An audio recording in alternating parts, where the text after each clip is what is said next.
Hello everyone, welcome to our channel Legal Mind Map. So in today's video, we are going to cover the topic passing off infringement. और इसमें हम remedies cover करेंगे, civil remedy हो गई और criminal remedy हो गई, applicability cover करेंगे, केसेस कवर करेंगे.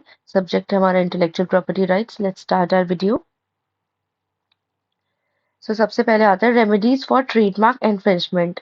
कि जब भी कोई ट्रेडमार्क इन्फ्रिंजमेंट होता है या फिर पासिंग ऑफ होता है तो उसमें क्या क्या रेमेडीज होती है.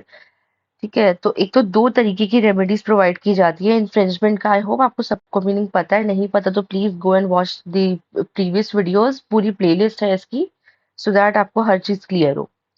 सो इसमें दो तरीके की रेमेडी होती है, सिविल एंड क्रिमिनल. तो सिविल रेमेडी की बात करें तो हम सबसे पहले आएंगे सेक्शन 31-34 पे, जो इन्फ्रिंजमेंट या पासिंग ऑफ के लिए यूज किया जाता है. If someone uses trademark that is identical, कोई ऐसा ट्रेडमार्क यूज कर रहा है जो सिमिलर है. जैसे एग्जाम्पल लेते हैं हम, नाइक का ट्रेडमार्क है. मैंने बट कोई ट्रेडमार्क उसका बनाया नहीं है लोगो, मैं बस आपको एग्जांपल दे रही हूँ. और किसी और ने भी सेम ट्रेडमार्क यूज करा है उसका, या फिर वेरी सिमिलर है बस थोड़ा बहुत चेंजेस के साथ, तो तब भी इतना सिमिलर है कि कंफ्यूजन पैदा हो सकती है उसकी वजह से. तो उस सिचुएशन में जो नाइक है वो कंपनी लीगल एक्शन ले सकती है. ठीक है, वो लॉ सूट फाइल कर सकती है डिस्ट्रिक्ट कोर्ट में. Then comes relief under section 135. अब इसमें रिलीफ क्या है? Under the section if the court agrees with the plaintiff. अगर कोर्ट अग्री होती है प्लेंटिफ से कि वो तो कि मतलब इन्फ्रिंजमेंट हुआ है, तो दो तरीके के रिलीफ मिल सकते हैं. First is damages. The court can order infringer to pay monetary compensation. जिसने इन्फ्रिंजमेंट किया है इन्फ्रेंजर, उसको कुछ पैसे देने पड़ सकते हैं, कंपनसेशन देनी पड़ सकती है ट्रेडमार्क ऑनर को अगर इन्फ्रिंजमेंट प्रूफ होती है तो. For the harm cause by the infringement. Example है, if a company sales drop, जैसे कंपनी की सेल ड्रॉप होती है इन्फ्रिंजमेंट की वजह से, क्योंकि दूसरी कंपनी उसकी सिमिलर प्रोडक्ट्स बेच रही थी और उसके सेम ट्रेडमार्क के साथ. तो वो जो फर्स्ट कंपनी है जिसने केस किया है, द प्लेंटिफ, वो डैमेजेस के लिए बोल सकते हैं कि आपको जो भी मेरा नुकसान हुआ है उसकी भरपाई करनी पड़ेगी, और जो सेकंड कंपनी है जिसने इन्फ्रिंजमेंट किया है उसे देना पड़ेगा. Then account profits. The court can order the infringer to hand over the profits they made from infringement to the trademark owner. कि जो भी प्रॉफिट उन्होंने कमाया है, जैसे सपोज ये कंपनी है ए जिसका एक्चुअल रियल ट्रेडमार्क था, और ये है बी कंपनी जिसने ट्रेडमार्क कॉपी किया है. ठीक है, अब इसने इसके ट्रेडमार्क की वजह से बी ने बहुत सारा प्रॉफिट कमाया होगा, तो A can ask that profit back कि आपने जितना भी पैसा कमाया, जो भी प्रॉफिट कमाया, you have to give it to me, because आपने ये मेरे नाम को यूज करके कमाया, वो भी मेरी परमिशन के बिना. तो this is a wrongful action. तो ये हो गया account of profit. Criminal remedies of trademark infringement. When someone unlawfully uses trademark, जब कोई भी गलत तरीके से ट्रेडमार्क का इस्तेमाल करता है बिना ऑनर की परमिशन के, उस टाइम पे उसके ऊपर क्रिमिनल रेमेडी इम्पोज की जाती है. तो it's consider criminal offence under section 102 of trademark act 1999. So legal provisions पे आते हैं हम इसके. सेक्शन 102, यूजिंग अ ट्रेडमार्क किसी की मतलब ओनर की, ठीक है, ओनर की परमिशन के बिना यूज किया जाए, और वो भी इस तरीके से कि जो ओनर का ट्रेडमार्क है उससे सिमिलर हो आपका ट्रेडमार्क भी. जैसे ए पर्सन है, ये हमें पता ही है, मैं इतना एक्सप्लेन नहीं करूंगी. ए हैज द ट्रेडमार्क, इसका ऑलरेडी रजिस्टर्ड है, और बी ने भी इसके सिमिलर ट्रेडमार्क रख लिया है, तो इस केस में सेक्शन 102 का इसमें वर्क आ जाता है. Then section 103, impose penalties. Penalties लगाई जाती है जो भी फॉल्सिफिकेशन करता है ट्रेडमार्क की, यानी कि सिमिलैरिटी के साथ गलत ट्रेडमार्क को रिप्रेजेंट करता है उसमें. तो offender can face imprisonment for at least 6 months up to 3 years. 6 से लेके 3 साल तक की सजा हो सकती है ऑफेंडर को, और फाइन भी लग सकता है of ₹50,000 to 2 lakh. Now section 104 imposes penalty. Penalty लगाई जाती है असिस्टिंग इन ट्रेडमार्क फॉल्सिफिकेशन. अगर किसी ने साथ दिया है ट्रेडमार्क को गलत तरीके से यूज करने में, तो उसके ऊपर पेनल्टी लगाई जाएगी. उस पर्सन को कम से कम 6 महीने की जेल और 6 महीने या फिर 6 year तक की जेल हो सकती है, और फाइन हो सकता है 50,000 to 2 लाख तक का.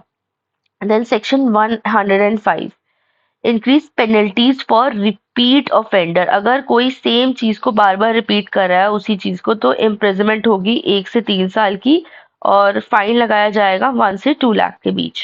Then section 111 allows for feature of goods use used in trademark offences, कि अगर किसी ने गलत ट्रेडमार्क यूज करके मतलब ट्रेडमार्क से गलत इस्तेमाल किया है किसी के ट्रेडमार्क का, उस केस में उसके गुड्स को जब्त कर लिया जाएगा, उसके सामान को जब्त कर लिया जाएगा और उसे सजा भी होगी। Procedure under criminal law. Filing a complaint. A complaint can be filed under Section 154 of the Criminal Procedure Code if the police refuse to register an FIR. Alternatively, a complaint can be filed directly. Complaint directly भी file की जाती है, अगर police भी मना कर दे तो magistrate के पास जाके डायरेक्टली कंप्लेंट फाइल की जा सकती है under section 156 clause 3 of CrPC. अब आती है इन्वेस्टिगेशन की, तो जो भी डिसीजन लिया जाता है पुलिस एफआईआर के बाद या फिर मजिस्ट्रेट के पास भी जाते हैं, तो पहले पुलिस पूरा इन्वेस्टिगेशन कंडक्ट करती है। एक प्रॉपर इन्वेस्टिगेशन होता है कि कितनी जो कंप्लेन आई है उसमें कितना सच है, और ये इंक्लूड करता है search and seizure of goods with the infringed trademark. तो यानी कि अगर किसी की कंप्लेन आई है कि इस पर्सन के पास हमारे ट्रेडमार्क के गुड्स हैं and they are selling it somewhere, तो वहां पे पहले पुलिस इन्वेस्टिगेशन करेगी, अगर उनको सबूत मिल जाता है तो वो वहीं पे उन गुड्स को सीज कर देगी। Then, cognizable offense. Trademark offense under Section 103 are cognizable, meaning the police can take action without a warrant. तो ये इतने सीरियस है कि पुलिस विदाउट वारंट, बिना किसी वारंट के एक्शन ले सकती है ट्रेडमार्क ऑफेंसेस में, तो इसे कॉग्निजेबल ऑफेंस में भी काउंट किया जाता है। Search and seizure, police officer not below the rank of DSP can search and seize goods, कि पुलिस ऑफिसर कम से कम डीएसपी की रैंक तक तो होना ही चाहिए, उससे कम का नहीं होना चाहिए। उसके पास अथॉरिटी है उस पर्सन के पास कि वो सर्च करेगा पहले गुड्स को। ट्रेडमार्क की जब कंप्लेंट आती है तो उनको सीज कर देगा involve in trademark offences without a warrant, और वो भी बिना वारंट के। ये बहुत इंपॉर्टेंट बात है, हमें नोट करनी है क्यों हम इतनी रैंक मांग रहे हैं एक पुलिस ऑफिसर के, because all these things can be done without warrant. So the seized article are produced before a judicial magistrate. Alright, so now procedure under civil law for trademark infringement. When someone infringes on trademark, the owner can take legal action. जब भी trademark infringe होता है, कोई भी trademark infringe करता है, तो owner के पास right होता है, वो legal action ले सकता है, वो एक civil lawsuit कर सकता है। तो अब प्रोसीजर चेक करते हैं। सबसे पहला प्रोसीजर में स्टेप होता है, सूट फाइल किया जाता है section 134 of the trademark act 1999 के अंडर, जो कि एक डिस्ट्रिक्ट कोर्ट में होगा। और जो जुरिस्डिक्शन है मैं वो भी क्लियर कर देती हूँ। जुरिस्डिक्शन होगी या तो जो हेड ऑफिस होगा, जहाँ पे जो प्लेंटिफ का हेड ऑफिस है, जहाँ वो लोकेटेड है। फॉर एग्जाम्पल मुंबई में हेड ऑफिस है जहाँ पे वो वर्क कर रहा है अपने काम को, बिजनेस का जो हेड ऑफिस है, तो वहाँ पे उसके डिस्ट्रिक्ट कोर्ट में, मुंबई के डिस्ट्रिक्ट कोर्ट में बात होगी, वहाँ के जो एरिया होगा उसके डिस्ट्रिक्ट कोर्ट में। और अदरवाइज वहां नहीं तो जहाँ पे इन्फ्रिंजमेंट हुआ है उस जगह के डिस्ट्रिक्ट कोर्ट में केस जाएगा। तो ये जुरिस्डिक्शन है। तो इसके अंदर बाकी केसेस की तरह section 20 of civil procedure code CPC apply नहीं होता है, ये है सेक्शन 134 के अंडर। ठीक है। Then comes court orders. If the court finds the infringement to be valid, अगर कोर्ट को लगता है जो इन्फ्रिंजमेंट का केस किया गया है वो वैलिड है, तो कोर्ट कई सारे ऑर्डर्स निकाल सकती है। डिफरेंट डिफरेंट टाइप के ऑर्डर्स होते हैं। पहला होता है इंजंक्शन। ठीक है, इंजंक्शन मतलब आपको पता ही है कि रोक देना वहीं पे किसी चीज को। कोर्ट एक वो टेम्परेरी इंजंक्शन भी हो सकता है या फिर परमानेंट इंजंक्शन भी हो सकता है, डिपेंड करता है कि केस किस सिचुएशन में चल रहा है, कितना प्रूफ हुआ है कितना नहीं हुआ है। ठीक है। तो court can order to infringer to stop using the trademark. उसी टाइम पे कोर्ट जो है डिफेंडेंट को, जो अदर सेकंड पार्टी है, उसको मना कर देगी कि आप ट्रेडमार्क को पहले तो रुक जाइए, अब आप आगे यूज नहीं कर सकते इस ट्रेडमार्क को, यहीं पे रोक लगा देगी वो। ठीक है। और बाकी फिर वो जब केस कंप्लीट होगा एंड में पता चलेगा परमानेंटली कैसे कोर्ट उसे स्टॉप करती है। देन कम्स डैमेज और अकाउंट प्रॉफिट्स। ये हमने अभी भी पीछे वाली उसमें एक स्लाइड में भी कवर किया था। The court can award monetary compensation to the trademark owner. Trademark owner को पैसे मिल सकते हैं, उसे कंपनसेशन मिल सकती है, मॉनेटरी वैल्यू मिल सकती है, जो भी उसका नुकसान हुआ है उसकी। ठीक है। या फिर उसको जो भी इन्फ्रेंजर्स ने प्रॉफिट गेन किया था ट्रेडमार्क ओनर का नाम यूज करके, वो पैसे वो प्रॉफिट मिल सकता है। ये अभी हमने पीछे भी डिस्कस किया था, इसलिए मैंने आपको शॉर्ट समझा दिया। फिर delivery up order. The court can order the infringer to hand over any infringing labels और मार्क्स फॉर डिस्ट्रक्शन और इरेजर कि द कोर्ट जो है, जो भी इन्फ्रिंजर के पास कुछ भी इन्फ्रिंजमेंट से रिलेटेड कोई लेबल है, जैसे कुछ होते हैं ना कि ट्रेडमार्क के लिए पैकेजिंग बनानी पड़ती है, बहुत सारी चीजें होती है, मार्क्स होते हैं, बहुत सी चीजें होती है। अगर ऐसा कुछ भी है कि आप आगे से यूज करने वाले थे, आधा आप यूज कर चुके हो, या फिर आपने ऐसा स्टार्ट किया था यूज करना, आपने बनवाया है उनकी ट्रेडमार्क कॉपी करके पैकेजिंग की सेम पैकेजिंग बनवाई है, तो please stop it here and please इसको हैंड ओवर कर दीजिए, ये आप अपने पास नहीं रख सकते हैं। Then applicability of passing off cases. These remedies are not just limited. ये remedies limited नहीं है trademark की infringement cases, but can also sought in passing off cases where someone falsely represents their good or services as belonging to the trademark owner. Passing off cases जब कोई falsely ये represent करता है कि ये goods और services जो है मेरी है और मैं ही trademark owner हूँ, जबकि मालिक कोई और होता है। ठीक है। Now example है, let's say a company named Star Brand discovered that another company selling coat feed product using their logo. So they can file a lawsuit under section 134 of Trademark Act 1999 और district court जो है वो उसका jurisdiction तय करेगा जो भी head office है कंपनी का जहाँ पे भी वो लोकेटेड है वो. So if the court rules in favor of Star Brands, it may issue an injunction. अगर कोर्ट को स्टार ब्रांड की फेवर में अपना डिसीजन देना है, मतलब कोर्ट मतलब प्रोसीडिंग्स देखेगी, चेक करेगी, अच्छे से इन्वेस्टिगेट करके डिसीजन देगी, तो इट में इशू एन इंजंक्शन. तो कोर्ट सीधा इंजंक्शन ऑर्डर पास करेगी इनफ्राइंजिंग कंपनी के अगेंस्ट कि आपको वहीं पे रोक देना है, अपनी जो भी डिलीवरी है, सप्लाई है, मैन्युफैक्चरिंग है, please stop it there only, stop using their logo. सबसे पहले तो ये रोका जाएगा.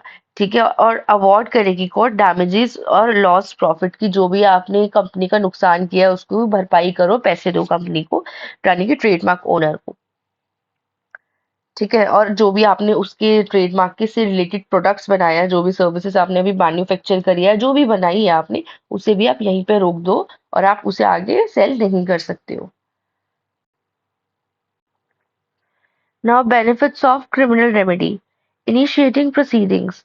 Victims can initiate criminal proceedings even against unknown person involved in the offense. कि वो मतलब क्रिमिनल रेमेडी की ये बेनिफिट है कि जो विक्टिम्स है वो उस पर्सन को चाहे जानते ना हो, तब भी वो उसके खिलाफ क्रिमिनल प्रोसीडिंग्स की बात कर सकते हैं. Then search and seizure proceedings. Section 93 and Section 94 of CRPC allows search and seizure proceedings against known and unknown person involved in trademark. अब जो विक्टिम है, जैसे जिसका भी ट्रेडमार्क यूज हुआ है, जरूरी तो नहीं है ना कि किसी पर्सन ने कि उसके किसी नोन ने यूज किया हो भी सकता है ना कोई प्रोफेशनल ड्राइवरी हो. उस सिनेरियो में इसमें नोन और अननोन का फर्क नहीं पड़ता है, सीधा सर्च और सीजर की चीज आ जाती है इसमें बीच में. एग्जाम्पल है, अगर एक कंपनी है वो डिस्कवर करती है कि उसके गुड्स जो है वो किसी कोई दूसरी कंपनी भी उसी सेम ट्रेडमार्क से सेल कर रही है, bearing its trademark are being sold in the market, so they can file a complaint with the police under section 154 of CrPC and police then investigate. Police को complain करेंगे section के under और police उसे investigate करेगी, matter को वो search करेगी और उसके बाद अगर उसे गुड्स मिलते हैं उस कंपनी के ट्रेडमार्क के, तो उसे सीज कर देगी वहीं पर ही एंड इनिशिएट लीगल प्रोसीडिंग, और उस पर्सन जो ऑफेंडर है उसके अगेंस्ट लीगल प्रोसीडिंग होगी. So if the offender are found guilty, और अगर ऑफेंडर फाउंड मतलब गिल्टी फाउंड होता है तो उसे इम्प्रिजनमेंट हो सकती है और फाइन भी देना पड़ सकता है as per the provision of Trademark Act 1999. Now come the case law. Polaroid Corp versus Polaroid Electronics Corporation, यानी कि कॉप कॉर्पोरेशन 1961.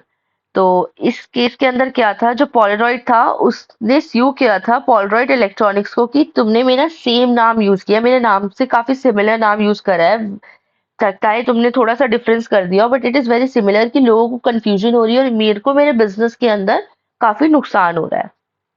ठीक है. सो ये एक तरीके का इन्फ्रेंचाइज केस, क्या बोल रही हूँ मैं. Comes the case law. Polaroid Corporation versus Polarad Electronics Corporation 1961. इस केस लॉ में ये था कि पोलरॉइड जो है उसने स्यू किया था पोलरैड को कि आपने मेरे काफी सिमिलर नेम यूज किया जिस वजह से मेरे कस्टमर्स को कंफ्यूजन हो रहा है और मेरे बिजनेस में मुझे लॉस हो रहा है, तो ये एक इन्फ्रेंचमेंट केस हो जाता है.